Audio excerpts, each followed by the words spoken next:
গুরুতর অসুস্থ হয়ে হসপিটালে ভর্তি রোশনাইয়ের নায়িকা। বিস্তারিত জানতে ভিডিওটি দেখুন।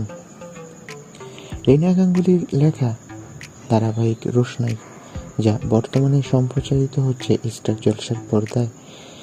রিনার হিন্দি সিরিয়াল জনকের অনুকরণে তৈরি হয়েছে এই মেগা রোশনাই ধারাবাহিকে নায়িকার চরিত্রে অভিনয় করছে অভিনেত্রী অনুষ্কা গোস্বামী এবং অভিনেতা শন বন্দ্যোপাধ্যায়। প্রথম দিকে পর্দায় তেমন সাড়া না ফেললেও বর্তমানে এই ধারাবাহিক ভালো জনপ্রিয়তা অর্জন করে নিয়েছে।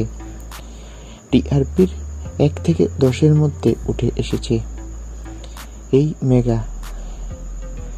তবে সম্প্রতি অসুস্থ হয়ে পড়েছেন রোশনাইয়ের নায়িকা অভিনেত্রী অনুষ্কা গোস্বামী।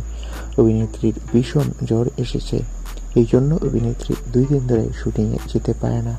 ভক্তদের কাছে দোয়া চেয়েছে এই অভিনেত্রী যাতে দ্রুত শুটিং স্পটে ফিরতে পারে।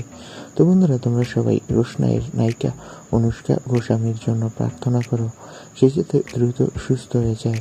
আর আমাদের চ্যানেলটি সাবস্ক্রাইব করে রাখো। সকলকে অসংখ্য ধন্যবাদ।